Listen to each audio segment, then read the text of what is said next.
تو میری طرف دیکھ کے بڑے جلال میں فرمانے لگے اے میاں ہی رہ گیا پھر، کیا عرض وہاں کی جاتی ہے جہاں اسے خبر نہ ہو؟ وہ تو ہمارے سانسوں تک کا واقف ہے، تو عرض کیوں کی گئی؟ بھائی حضور فرماتے ہیں متقین حضرات وہ ہوتے ہیں جو رضا بالرضا ہوتے ہیں، ایسے ان میں شکوہ نہیں ہوتا، جو بھی ہو رہا ہے بجا ہو رہا ہے۔ مصر کے اندر، مصر کا پہلے وقتوں میں مصر کا جو بادشاہ تھا وہ عیسائی تھا، عیسائی بادشاہ تھا۔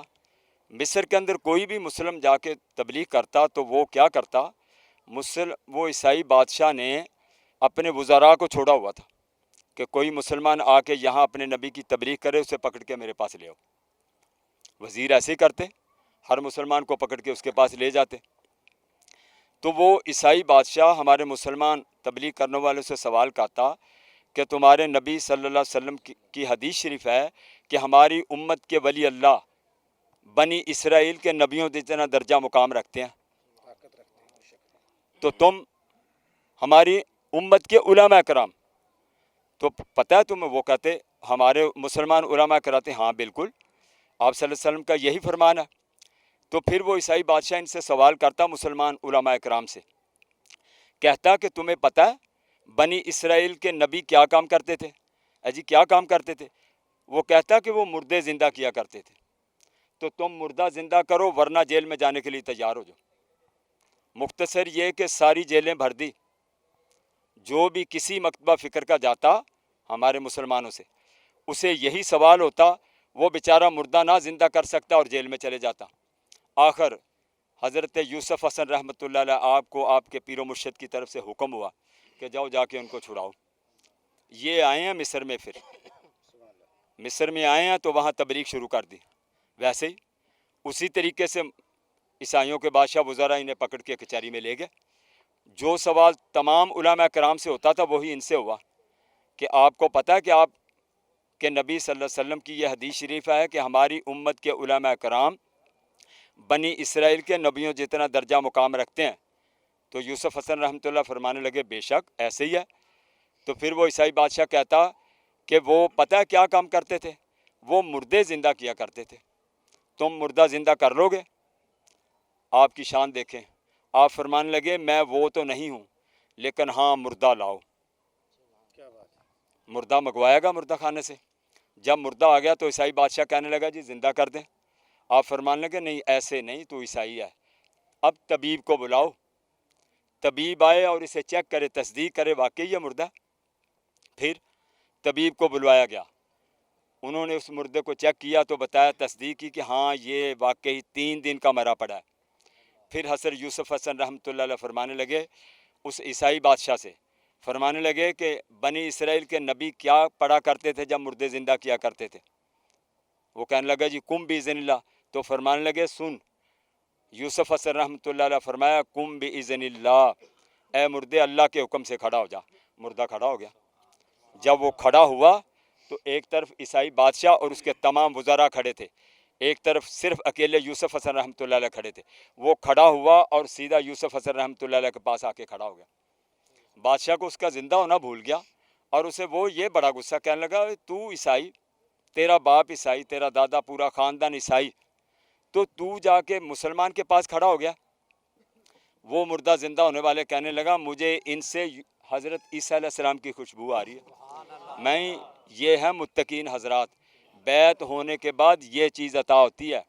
اللہ تبارک تعالیٰ فرماتا ہے اے آدم کے بیٹے تو میری اطاعت کر، جب تو میری اطاعت کرے گا میں تجھے وہی عطا کر دوں گا جو میں کہتا ہوں، کن ہو جا پس فیکن وہ ہو جاتا ہے، انہیں کن عطا کر دیا جاتا ہے۔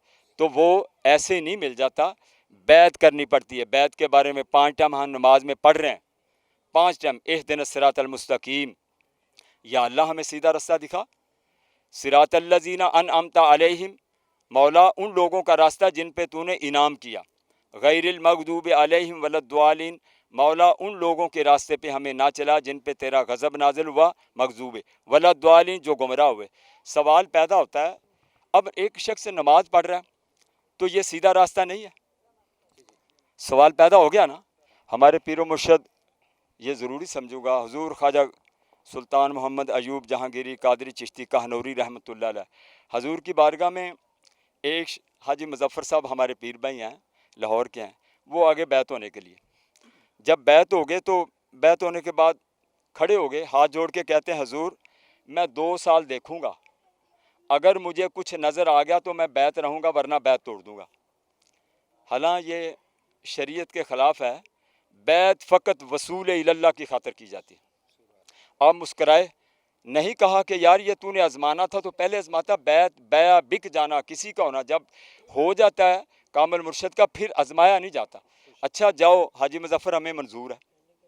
حاجی مظفر خود یہ واقعہ بیان کرتے ہیں، کہتے ہیں میں گھر آ گیا، گھر میں نے جب بوڑھا ہے کافی 70-75 سال کی عمر ہے، کہتے ہیں میں نے عشاء کی نماز کے لیے جب کھڑا ہوا نا گھر میں تو قیام کیا، رکوع کیا، جب میں سجدے میں گیا تو کہتے ہیں میری آنکھیں بند ہو گئی، پہلا دن ہے بیعت ہو کے آئے ہیں، آنکھیں بند ہوگی تو میں نے دیکھا سامنے سے حضور تشریف لا رہے ہیں۔ بھائی پڑھنا بھول جاتا ہے، دیکھنا نہیں بھولتے، اس لیے پہلے دن ہمارے سلسلے میں مرید کی دونوں آنکھیں بند کروا دی جاتی ہیں، دل کے اندر اپنے مرشد کو دیکھو، ان کا تصور پکاؤ، یہ تصور اس دنیا میں بھی، قبر میں بھی، محشر میں بھی تمہارے ساتھ ہوگا۔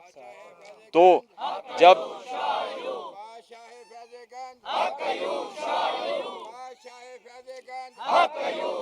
کامل مرشد جب بھی کبھی تشریف لائیں گے مرید کے سامنے تو اپنی اصل صورت میں آئیں گے، کیوں؟ مرید کا عین الیقین ہو جائے کہ میرا پیر کامل ہے، بھائی پہنچا ہوا ہے، تو اپنی اصل صورت میں آئے تو حضور فرمانے لگے چلا بھی حاجی مظفر آج تجھے نماز پڑھا دیں۔ بڑی بات ہے، سوال پیدا ہوتا بھی اسے تو نماز پڑھتے 60 سے 65 سال ہو گئے، تو حضور کیا فرما رہے ہیں آج نماز پڑھا دیں۔ حاجی مظفر بتاتا ہے حضور نے میرے دائیں ہاتھ کو پکڑا، بس ایسے ہی کیا تو سامنے مدینہ شریف، نبی کریم صلی اللہ علیہ وسلم مسجد نبی شریف میں تشریف لے گئے۔ تو جب وہاں چلے ہیں تو حضور فرمانے لگے تمام بزرگان دین اولیاء اللہ موجود تھے، تمام کا تعارف کرواتے ممبر پہ جب پہنچے تو وہاں نبی کریم صلی اللہ علیہ وسلم تشریف فرما تھے، فرمایا یہاں آپ صلی اللہ علیہ وسلم کی بارگاہ میں نبی نمازیں پڑھتے ہیں آپ کے پیچھے، یہاں ولی نمازیں پڑھتے ہیں، یہاں نماز پڑھ۔ تو عارفوں کے بادشاہ کی یہاں قلم چلتی ہے تو وہ فرماتے ہیں تدوں نمازاں قبول ہویاں باہو جد یاراں یار پچھاتے ہو، بیعت ہونے سے بھائی یہ چیز عطا ہوتی ہے، کامل مرشد یہ چیز عطا کرتے ہیں۔ جی شوکت صاحب کی آپ نے گفتگو سنی۔ ناظرین آج کا جو پروگرام کا لب لباب تھا ہمارا بیعت کے بارے میں، شب برات کے بارے میں، متقین کے بارے میں، تو میرا اینڈ اس پہ کرتا ہوں۔ تسبیح پھری پر دل نہ پھریا کی لینا تسبیح پڑھ کے ہو، علم پڑھیا پر کچھ نہ کھٹیا کی لانا علم نو پڑھ کے ہو، چلے کٹے پر کچھ نہ کھٹیا کی لانا چلیاں وڑھ کے ہو، جاگ بنا دودھ نہ جم دے باہو پامے لال ہو من کڑ کڑ کے ہو۔ اگلے پروگرام تک کے لیے اجازت دیجیے، اللہ حافظ۔ سر آپ کو بھول جائے جگ سارا، بھول جائے جگ سارا، بھول جائے جگ سارا، بھول جائے جگ سارا، مشکل ہے تینو بھلانا، بھول جائے جگ سارا، مشکل ہے تینو بھلانا، جو تیرے دربار جو سدا چوری پر دادا بانا۔ میرے ساتھ رضوان ایوبی صاحب موجود ہیں، ان سے پوچھتا ہوں رضوان صاحب یہ بتائیے گا کہ بیعت ہونا کیوں ضروری ہے، آپ کیوں بیعت ہوئے اور کیا آپ تک پایا؟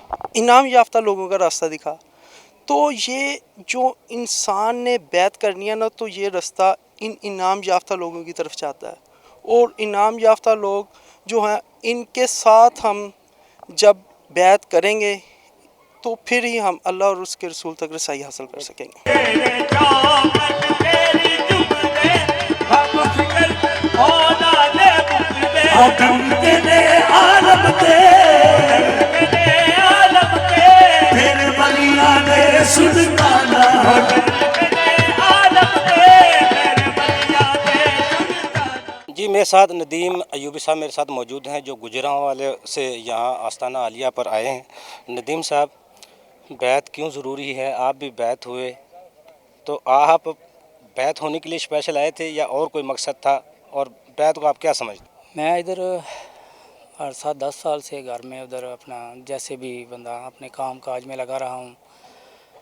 بیسیکلی میرا جو تعلق ہے وہ آرمی پرسن ہوں میں، اور مجھے نا اولاد کی جو ہے نا وہ بہت بڑی جو نعمت جو اللہ تعالیٰ نے رکھی ہے، میں اولاد کے لیے بہت پھرا ہوں، بڑی دعائیں بڑے معاملات، اور میرے اوپر خاص کرم ہونا تھا، یہ مجھے نہیں پتہ تھا اس بارے میں بالکل نہیں پتہ تھا، کیونکہ میں بیسیکلی اہل حدیث سے تعلق رکھتا تھا۔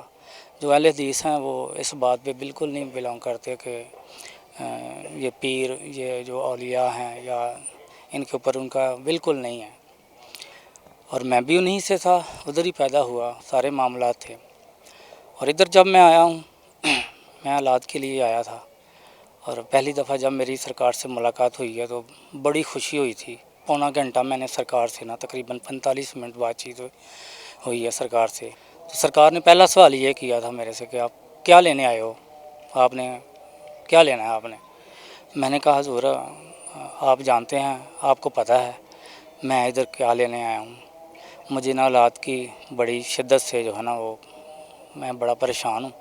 تو سرکار نے ٹھیک ٹھاک مجھے سنا دی تھیں یہ باتیں کہ آپ ادھر کہاں دیکھا ہے آپ نے، کہاں پڑھا ہے آپ نے کہ میں کوئی یہاں میں بڑا پریشان بھی ہو گیا۔ لیکن انہوں نے یہ کہا کہ یار آپ نا بیٹا دوبارہ آنا، ابھی ہم بیعت بالکل نہیں ہے، بیعت بند کی ہوئی ہے۔ ہم چلے گئے واپس 3 ماہ بعد دوبارہ جب مجھے ادھر سے چھٹی ملی، اور میرے دل میں یہی حب تھی، کیونکہ بلانے والا تھا نا، یہ بلانے والے ہیں تو بندہ پہنچ جاتا ہے، ایسے نہیں بندہ آتا۔ اور میں یہ دل سے باتیں کر رہا ہوں کہ میری زندگی کی ساری چینجنگ جو ہے نا، اولاد کا تو ایک بہانہ تھا۔ تو ادھر میں آیا ہوں جب سرکار نے دوبارہ مجھے کوئی سوال نہیں کیا، کوئی اس طرح کی کوئی بات ہی نہیں کی ہے، میں حیران ہو گیا کہ سرکار نے مجھے بیعت فرما لیا۔ اور جب بیعت فرما لیا اور میں بیعت ہونے کے بعد مجھے پتہ چلا کہ بیعت کا مطلب کیا ہے۔ بیعت کا جب مطلب کا مجھے پتہ چلا تو پھر مجھے اولاد وہ اس طرح کی کوئی خواہش ہی نہیں رہی تھی۔ سب سے مین چیز ہے ہم پیدا ہوئے ہیں رب کو حاصل کرنے کے لیے۔ تو یہاں جب میں بیعت ہو گیا تو مالک نے آہستہ آہستہ جو ہے نا میرے اندر ایک ایسا معاملہ چلایا کہ میرے پاس وہ لفظ نہیں ہے۔ اولیاء کرام کے پاس آ جانا یا وہ بلا لیں آپ کو، یہ بڑی خوش نصیبی کی بات ہے۔ اور میں اس وقت سے پھر سال سے تقریباً 1 سال کے اندر سرکار نے دوبارہ اسپیشلی مجھے ادھر فون کر کے بلوایا کہ ندیم آپ ادھر آئیں۔ میں ادھر آیا، اور ادھر آ کے میں نے کوئی اور پیر بھائی نہیں تھا، میں اکیلا بندہ تھا ادھر۔ انہوں نے میرے سے سخت دھوپ میں سخت کام کروایا، اور مجھے پتہ ہی نہیں تھا کہ یہ کام کیوں کروا رہے ہیں، اور میں پریشان نہیں ہوا، میں لگا رہا کام پہ۔ جو ہی گھنٹہ کام ہوا، گھنٹے کے بعد سرکار نے خلیفہ صاحب ہیں جو حافظ شوکت ایوبی صاحب ہیں، ان کو میسج دے دیا کہ اس بچے کو بتا دو ندیم کو کہ جس مقصد کے لیے یہ آیا تھا نا، ہم نے اس کا مقصد حل کر دیا۔ اور یہاں پر اتنے مجھے بڑے بڑے لوگوں نے کہا کہ آپ کو اولاد ہو ہی نہیں سکتی ہے، اور یہ وہ درسگاہ ہے یہاں پہ اولاد تو اولاد آپ کو یہاں کھڑے کھڑے رب ملتا ہے۔ تیرے دربار جو سدا چوری پر دادا بالا، تو لج لج رکھ لے میری، لج لج رکھ لے میری، لج پال ہے میرا گھرانا، لج لج رکھ لے میری، لج پال ہے میرا گھرانا۔ شایوب تیرے دربار جو سدا چوری پر دادا بالا، بچپن پاک نے کرم کمایا، چاہے خیلے قرض بڑھایا، رنگ دینا منگتے انو، رنگ دینا منگتے انو، بھاوے اپنا ہوگے یا بیگانہ، رنگ دینا منگتے انو، بھاوے اپنا ہوگے یا بیگانہ۔ جی غلام دستگیر ایوبی صاحب میرے ساتھ موجود ہیں۔ غلام دستگیر صاحب، آج شب برات ہے، ماشاءاللہ بہت سے لوگ یہاں آج موجود ہیں، لاکھوں کی تعداد میں ان کے مریدین آج یہاں پہ ہیں۔ شب برات کا کیا مقصد ہے؟ ہم یہ شب برات کیوں مناتے ہیں؟ اس کے کیا مقاصد ہے؟ یہ بسم اللہ الرحمن الرحیم۔ شب برات کے بارے میں حضور نبی کریم رؤوف الرحیم سرکار دو عالم صلی اللہ علیہ وسلم کی حدیث مبارکہ ہے۔ حضرت اماں عائشہ صدیقہ رضی اللہ تعالیٰ عنہا آپ فرماتی ہیں کہ ایک روز حضور نبی کریم صلی اللہ علیہ وسلم میرے بستر پر موجود نہیں تھے، تو میں حضور نبی کریم صلی اللہ علیہ وسلم کو ڈھونڈنا شروع کر دیا، حتیٰ کہ ڈھونڈتے ڈھونڈتے میں جنت البقیع میں جا پہنچی، تو وہاں آپ صلی اللہ علیہ وسلم کو پایا۔ تو جا کے میں نے پوچھا، دیکھا تو آپ صلی اللہ علیہ وسلم میری طرف دیکھ کے مسکرائے اور فرمایا کہ عائشہ، کیا آپ نے یہ خیال سوچا کہ اللہ اور اللہ کا رسول جو ہے آپ کے ساتھ ناانصافی فرمائے گا؟ تو حضرت اماں عائشہ صدیقہ فرمانے لگی کہ آقا میرے دل میں یہ خیال گزرا کہ آپ کہیں کسی اور زوجہ محترمہ کے ہاں تشریف لے گئے ہیں۔ تو آپ صلی اللہ علیہ وسلم نے فرمایا کہ عائشہ یاد رکھو، آج کی جو رات ہے شعبان المعظم کی 15ویں رات ہے، اور اس رات کو اللہ تبارک و تعالیٰ کی رحمت کے 300 دروازے کھل جاتے ہیں، اور اللہ تبارک و تعالیٰ آسمان دنیا پر نزول اجلال فرماتے ہیں، اور اللہ تبارک و تعالیٰ بنو کلب کی بکریوں کے بالوں کے برابر جتنے بھی گناہ گار لوگ ہوتے ہیں ان کی تمام کی مغفرت فرما دیتے ہیں۔ اور یہ جو آج کی رات ہے یہ بہت ہی فضیلت والی رات ہے، بہت ہی برکت والی رات ہے، عظمت والی رات ہے۔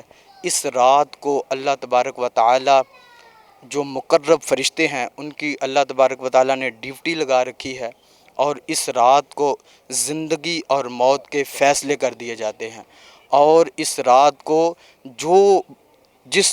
جس نے بھی دنیا میں آنا ہوتا ہے، جس نے پیدا ہونا ہوتا ہے ان کے نام، اور جس نے دنیا سے سال بھر میں چلے جانا ہوتا ہے، اس شب برات سے لے کر آئندہ آنے والی شب برات تک جن لوگوں نے دنیا سے چلے جانا ہوتا ہے ان کے نام اس فہرست میں لکھ دیے جاتے ہیں۔ حتیٰ کہ وہ لوگ سال بھر پورا سال کوئی کھیتی باڑی کر رہا ہوتا ہے، کوئی اپنے کاروبار میں لگا ہوتا ہے، کوئی اپنے آپ کو سنوارنے میں لگا ہوتا ہے، لیکن اس کو یہ نہیں معلوم ہوتا کہ میرا نام مرنے والوں کی لسٹ میں لکھا جا چکا ہے۔ تو آج کی رات جو ہے یہ فیصلے کی رات بھی ہوتی ہے، اور اللہ کے پیارے محبوب علیہ الصلاۃ والسلام نے ہمیں اس رات جاگ کر اللہ کی عبادت کرنے اور اللہ پاک کو راضی کرنے کا حکم عطا فرمایا ہے، اور آج کی رات جو ہے بڑی ہی فضیلتوں والی، عظمتوں والی اور رحمتوں والی رات ہے۔ غلام دستگیر صاحب، جس طرح کہتے ہیں اللہ اللہ کہنے سے اللہ نہیں ملتا، اللہ والے اللہ سے ملا دیتے ہیں، یہ بیعت کیا چیز ہے، اور بیعت فرض ہے یا سنت ہے؟ اگر سنت ہے تو یہ کن محترم معزز کن لوگوں کی سنت ہے، اس کے بارے میں تھوڑا سا ہمیں آگاہ کیجیے گا۔ بیعت جو ہے یہ اس لیے کی جاتی ہے اصول اللہ کے لیے، اللہ کی رضا اور معرفت حاصل کرنے کے لیے بیعت کی جاتی ہے۔ سیدنا صدیق اکبر رضی اللہ تعالیٰ عنہ، آپ نے بھی نبی کریم صلی اللہ علیہ وسلم کی بارگاہ میں آپ کے ہاتھوں پر بیعت کی، اور اس کے بعد جب آپ صلی اللہ علیہ وسلم ظاہری زندگی سے پردہ فرما گئے اور تمام صحابہ کو حکم دیا کہ وہ تمام صحابہ سیدنا صدیق اکبر رضی اللہ تعالیٰ عنہ آپ کے ہاتھوں پر بیعت کی۔ اور بیعت کے بارے میں یہ تھوڑی سی میں وضاحت کر دوں کہ بیعت اس لیے ضروری ہوتی ہے کہ انسان کو اللہ تبارک و تعالیٰ نے دنیا میں اپنی معرفت اور پہچان کے لیے بھیجا، اور اے انسان دنیا میں جا کے میری معرفت اور پہچان حاصل کرنی ہے، تو اس لیے پیر و مرشد کی بارگاہ میں جا کے بیعت کی جاتی ہے۔ مولانا روم، آپ کا چھوٹا سا واقعہ میں پیش کرتا ہوں۔ شاہ شمس تبریز مولانا روم کا بہت بڑی درسگاہ تھی، ہزاروں کی تعداد میں بچے پڑھتے تھے، علم حاصل کرتے تھے۔ ایک روز شاہ شمس تبریز رحمۃ اللہ علیہ آپ ان کی درسگاہ میں تشریف لے گئے۔ آپ کے بال بکھرے ہوئے تھے، پھٹے پرانے کپڑے تھے، پاؤں میں جوتا بھی نہیں تھا۔ تو آپ جب ان کے درسگاہ میں تشریف لے گئے تو بچے جو ہے وہ چھٹی کر کے اپنے کمروں میں چلے گئے۔ کتابیں جو تھی آپ کی وہ پھٹی ریل کے اوپر پڑی ہوئی تھی۔ شاہ شمس تبریز آپ نے جب دیکھی تو انہوں نے ایک حوض تھا، تالاب تھا پانی کے لیے جہاں سے وضو فرمایا کرتے تھے، وہاں پانی میں پھینک دی۔ ایک لڑکے نے، بچے نے، طالب علم نے دیکھا، جا کے استاد محترم کو بتا دیا کہ استاد جی ایک بزرگ جو پاؤں سے ننگے ہیں، ان کے بال بکھرے ہوئے ہیں، پھٹے پرانے کپڑے ہیں، وہ آئے ہیں، انہوں نے کتابیں پکڑی اور پانی میں پھینک دی۔ مولانا روم ننگے پاؤں ادھر سے دوڑے اور آ کے ان کے سامنے کھڑے ہو گئے، فرمانے لگے بھائی آپ نے تو ساری زندگی کی جو ہماری محنت ہے اس کو ضائع کر دیا، ہماری کتابیں پیدا کر کے دو۔ تو شاہ شمس تبریز رحمۃ اللہ علیہ آپ نے فرمایا این چیز فرمایا یہ کیا چیز ہے؟ تو مولانا روم نے کہا یہ میرا علم ہے۔ تو شاہ شمس تبریز رحمۃ اللہ علیہ آپ پانی کے اندر اترے اور اتر کر آپ نے ان کتابوں کو پکڑا، ایک کتاب کو پکڑتے اور دوسری کتاب کے ساتھ ایسے لگاتے تو اس کے اندر سے گرد نکلتی۔ جب یہ معاملہ دیکھا تو مولانا روم بول اٹھے، کہنے لگے این چیز یہ کیا چیز ہے؟ تو شاہ شمس تبریز نے فرمایا کہ یہ ہمارا علم ہے، آپ کا علم کتابوں کی حد تک محدود تھا، یہ اب ہمارا علم ہے۔ تو شاہ شمس تبریز کی بارگاہ میں عرض کرنے لگے مولانا روم کہ کیا یہ علم مجھے بھی عطا ہو سکتا ہے؟ تو شاہ شمس تبریز رحمۃ اللہ علیہ آپ نے فرمایا کہ ہاں آپ کو بھی عطا ہو سکتا ہے، لیکن اس کے لیے بیعت کرنا پڑے گی۔ تو تب جا کے مولانا روم نے شاہ شمس تبریز رحمۃ اللہ علیہ آپ کی بیعت کی۔ جب بیعت کی تب آپ نے ایک شعر لکھا، پہلا شعر پھر لکھا، فرمایا کہ مولوی ہرگز نہ شد مولا روم، تا غلام شمس تبریزی نہ شد۔ فرمایا کہ مولوی کہتے ہیں مولا کی خبر رکھنے والے کو، تو فرمایا کہ جب تک میں نے اپنے پیر و مرشد کی بیعت نہ کی تھی تب تک تو میں ایک مولوی بھی نہ بن سکا۔ تو جب میں نے شاہ شمس تبریز رحمۃ اللہ علیہ آپ کی بیعت کی تب مجھے مولا کی خبر مل گئی۔ بیعت اس لیے کی جاتی ہے مولا کی خبر پانے کے لیے، مولا کو حاصل کرنے کے لیے۔ تو اس کے بعد شاہ شمس تبریز رحمۃ اللہ علیہ آپ گلی کوچوں میں آگے آگے چلتے ہیں تو مولانا روم ان کے پیچھے پیچھے چلتے ہیں۔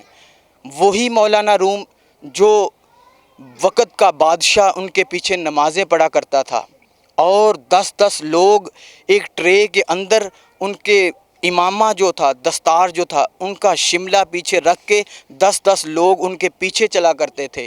اب وہی مولانا روم شاہ شمس تبریز رحمۃ اللہ علیہ ان کے پیچھے پیچھے، ان کے پاؤں میں جوتے بھی نہیں، ان کے کپڑے بھی پھٹے پرانے ہیں، بال بکھرے ہوئے ہیں، تو مولانا روم ان کے پیچھے پیچھے چلتے ہیں۔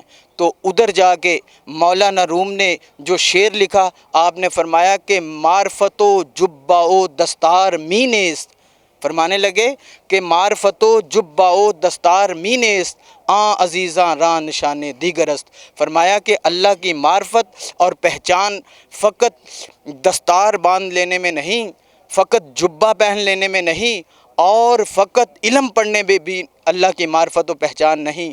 اللہ کی معرفت اور پہچان جن کو ہے وہ تو آپ کو کسی حال میں بھی مل سکتے ہیں۔ اچھا غلام دستگیر صاحب، جس طرح آپ نے مقرب بندوں کی باتیں کی، معرفت والوں کی باتیں کی، محبت والوں کی باتیں کی، حضرت علامہ اقبال رحمۃ اللہ علیہ فرماتے ہیں 100 سالہ عبادت ایک طرف، چند سیکنڈ کی جو کوئی اللہ والے کے ساتھ صحبت ایک طرف، وہ ان لوگوں کی پہچان کیا ہے؟ وہ کون لوگ ہیں؟ یک زمانہ صحبت با اولیاء، بہتر از 100 سالہ اطاعت بے ریا۔ فرمایا کہ 100 سال جو ریاکاری سے بھی پاک ہو، عبادت بندہ کرتا رہے، اور اللہ والوں کی بارگاہ میں ایک لمحہ بیٹھ جانا، وہ 100 سالہ عبادت جو کہ ریاکاری سے بھی پاک ہو، اس سے بہتر ہے۔ تو وہ اللہ والے کون ہیں؟ وہ فرمایا حضور نبی کریم صلی اللہ علیہ وسلم، حضرت عبداللہ بن عمر رضی اللہ تعالیٰ عنہ آپ روایت فرماتے ہیں کہ آپ صلی اللہ علیہ وسلم کی بارگاہ میں ایک شخص آیا تو آ کے عرض کرتے ہیں کہ آقا فدا کا ابی و امی، ہمارے ماں باپ آپ پر قربان، میں آپ کی بارگاہ میں ایک سوال کرنا چاہتا ہوں۔ فرمایا کہ بتائیں۔ تو انہوں نے عرض کی ایھا الناس الی اللہ حب اللہ تعالی و ای الاعمال احب اللہ تعالی، کہ اللہ کے ہاں محبوب ترین عمل کون سا ہے اور محبوب ترین شخص کون سا ہے؟ تو اس کے جواب میں حضور نبی کریم صلی اللہ علیہ وسلم آپ نے فرمایا کہ جو شخص لوگوں کو بھلائی کرتا ہے، لوگوں کے ساتھ بھلائی کرتا ہے، لوگوں کو فائدہ پہنچاتا ہے، خواہ وہ کسی ہی انداز سے فائدہ پہنچاتا ہو، کسی ہی طریقے سے ان کو نفع پہنچاتا ہو، چاہے مالی خدمت کر کے، چاہے ان کو قرض دے کے، چاہے ان کے کام میں ہیلپ کروا کے، کسی بھی انداز میں وہ ان کے ساتھ تعاون کرتا ہے، مخلوق خدا کے ساتھ بھلائی کرتا ہے، اللہ تبارک و تعالیٰ فرماتا ہے کہ وہ شخص مجھے بہت محبوب ہے۔